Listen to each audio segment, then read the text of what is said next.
what I do every year is I basically compile a report of what's going on with the Lis Pendens, and I try to add information that will help investors, agents, and attorneys with what's going on with the market. And so, as you can see, and this is maybe a better representation graphically.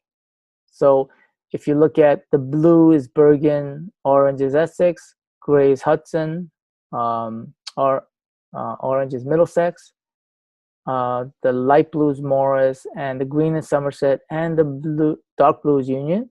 And so as you can see that it goes up, and this is where the peak is, when the peak of the Lis Pendens, meaning the banks filing Lis Pendens to get the property back, was in 2009. And then it gradually slowed down because around that time was when a lot of banks were being sued because of mortgage fraud and all that. So banks kind of put a freeze. And so as you can see, it slowed down back in 2011. And then as banks corrected and went back and corrected themselves and fixed what they screwed up on, that's when it started going up back in 2012 and 13, and then it peaked in 14, and then it slowly now is dropping down to 2017. What this still means is that, I've done short sales where properties have been in foreclosure since, like, you'd be surprised. 2008, 2009. They go way back, and it's surprising. So, but nowadays banks are proceeding to foreclose a lot quickly. All right, and the next, so with the foreclosure report that I'm going to show you, I'll show you where exactly to get that foreclosure report later, is you can generally tell from looking at the number of Lis Pendens. So these numbers represent the Lis Pendens filed in each of these year and each of the towns. And so what I did was I basically compiled by the zip code each of the Lis Pendens. And so you can tell by generally, like, the number of Lis Pendens filed, the area, how good the area is. So for example, like, remember here, Essex Fells, there's 4. So usually the less number of Lis Pendens means pretty much a better area, an area that a lot of people are not becoming delinquent on their mortgage. So you see Irvington has 237, and Newark, you see these numbers in the hundreds. All right. So just to wrap up the foreclosure market update, from 2016 and 17, there's a 17th average decline from the number of Lis Pendens filed.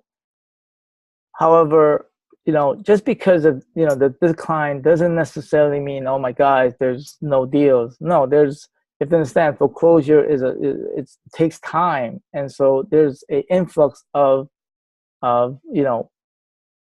deals that are coming down, not deals, properties that are closer to being share of sale going down the pipeline.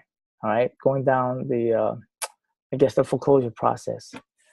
And so this is another interesting fact. You can see share of sale. So I keep track of all this information. All right, so if you look at December 16 to December 2017, back in 2016, there were 239 properties that were listed on the sheriff's website.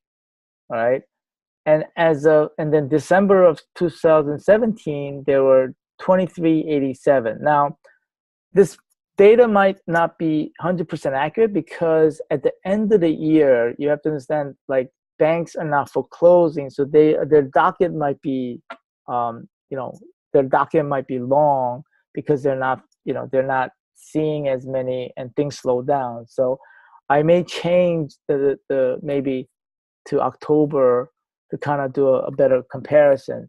So, but what I did was yesterday, I pulled the number and I saw that it's 1,600 that were listed on the sheriff's website that were docketed. Those are docketed transactions that are docketed, 1,600. And Essex, there are 1,100. Hudson, 500. Middlesex, oops, I left that out. My mistake. Sorry.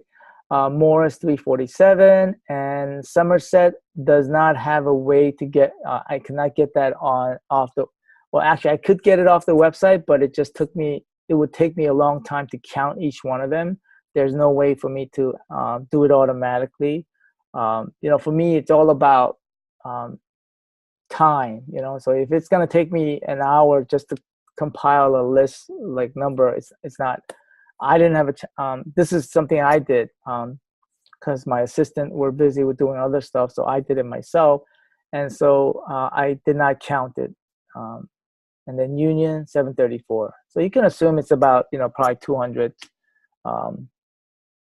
in that range. All right, so what is going on? So while there is a decline in the number of list pendants, there is an increase in the number of share of sale. All right, so as you can see from this number here and the jump, right? Banks are foreclosing on properties at a faster pace because they now know what to do and basically saying, get out of my way, we're foreclosing, we want the property back. We want our money back, and that's what they're doing. And in some instances, banks are actually, like Fannie Mae is actually repairing those properties after they get it to put it back on the market to sell it, to get more money out of those properties. Just be aware that if you're buying at the sheriff's sale, buyers beware. If you're a first-time, investor, I do not recommend that you buy at a sheriff's sale. All right. There are more short sale properties on the market. More REOs will hit the market in 2019 and beyond. One of the things that is important for what I do is a lot of due diligence is mandatory up front in order to make sure that there's a high probability that I'm going to make it, that there's going to be a deal in this transaction. So I make sure that I don't put a lot of effort into it unless there's a checklist of things that I have to have and I need to review in order for me to say, hey, I'm going to work on this short sale. And that's just because of my experience and just because of the time that I've wasted on doing certain short sales. I know what not to do and what to do. REOs, buyers beware. Actually, that may, well, I don't mean REOs. Actually, that should be crossed out. It should really be on properties that are people that are buying a share of sale. REOs, I think, is a great way to get properties. So just disregard that last part. My apologies. Okay.